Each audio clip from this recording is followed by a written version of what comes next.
arousal. And this is why the potent selective serotonin reuptake inhibitors, they cause an increase of serotonin 2A activity that is influencing the mesolimbic dopaminergic desire pathway.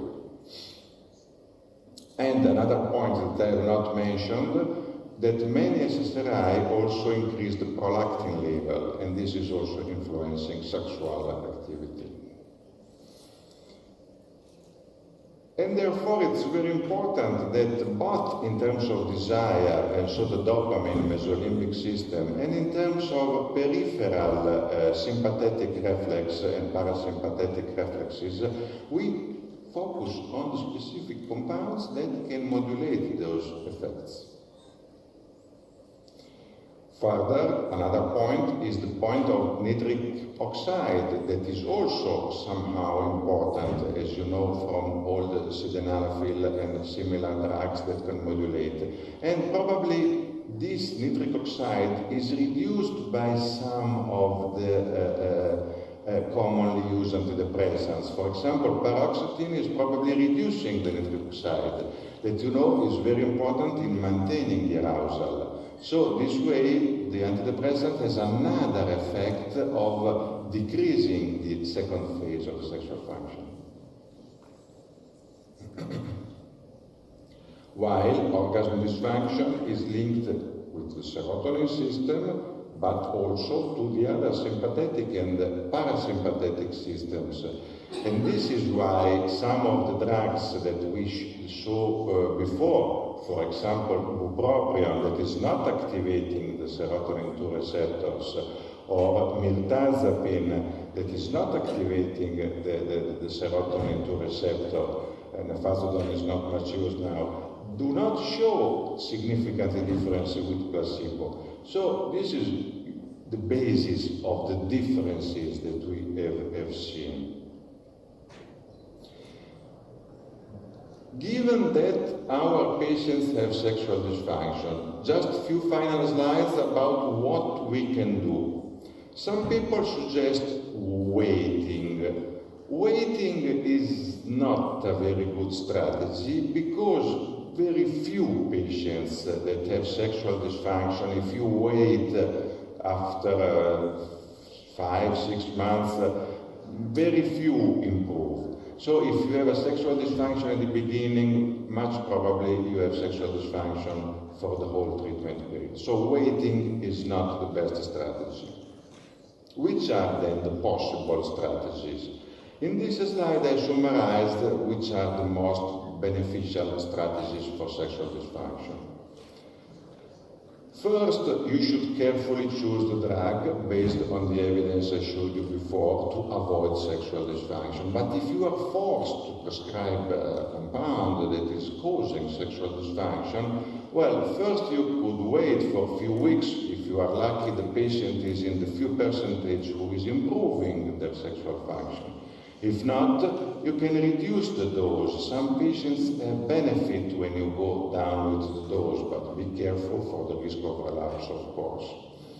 For some patients, it also been suggested to use the drug holiday. What is the drug holiday? For example, paroxetine has a very short half-life. So if you skip 1 or 2 days, just for example, you don't take paroxetine on Saturday morning and Sunday morning, you have your plasma level of paroxetine going down, but the beneficial effect that is delayed will remain. So you have the disappearance of the sexual dysfunction for 1 or 2 days, but you don't lose the beneficial effect. This works. I've used it in many patients. It is a possible solution. However, be careful because you can have the withdrawal symptoms. If you stop paroxetine for 2 days, patients can have insomnia, headache, and withdrawal symptoms. Or you can combine other drugs. A common strategy is to add something on. If the patient is on sertraline and cannot be changed for other clinical reason, we could, for example, add 150 milligrams of bupropion. We could add mirtazapine. or other solution. This is a combination treatment that has been used and that could be useful. Obviously, the final solution is to switch to another antidepressant. So, this is my last slide. I hope that we are within times. What I would like you to remember from this presentation. First, that sexual dysfunction is something that we usually don't consider because we think about more serious, more big side effects. But it's something that if we don't consider, if we don't ask, the patient will stop the medication or have also risk of relapse. So it's one of the small side effects, but that are very bothersome for our patients.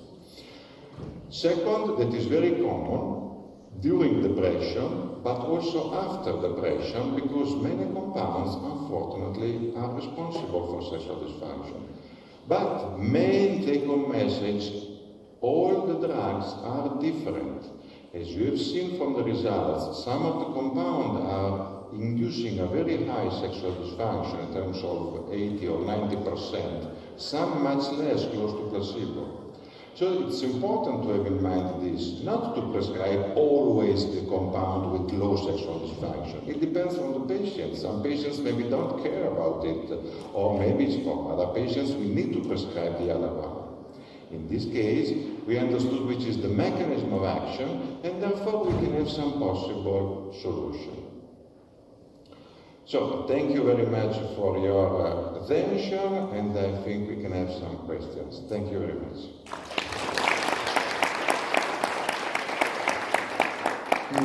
Sayın Seyrettin'in bu A'dan Z'ye kapsamlı konuşmasının ardından soru ve katkılar için birkaç tane alabiliriz. Olanlar elini kaldırsın lütfen.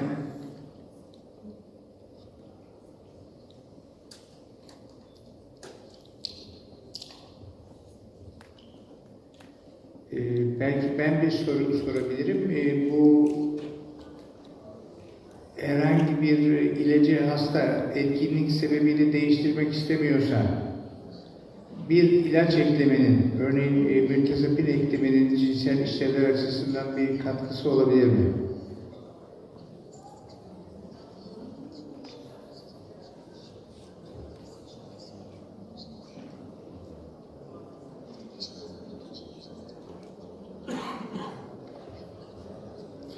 Yes, this is a very important point. When we treat our patients, there are usually two different schools of thought. We could use the most small number of treatment as possible, or we can use a large combination. In Italy, there has been a debate since more than 20 years. Some of us is trying to prescribe the smallest number of drugs. Some others are prescribing a huge number of drugs. Well, I would say that it depends.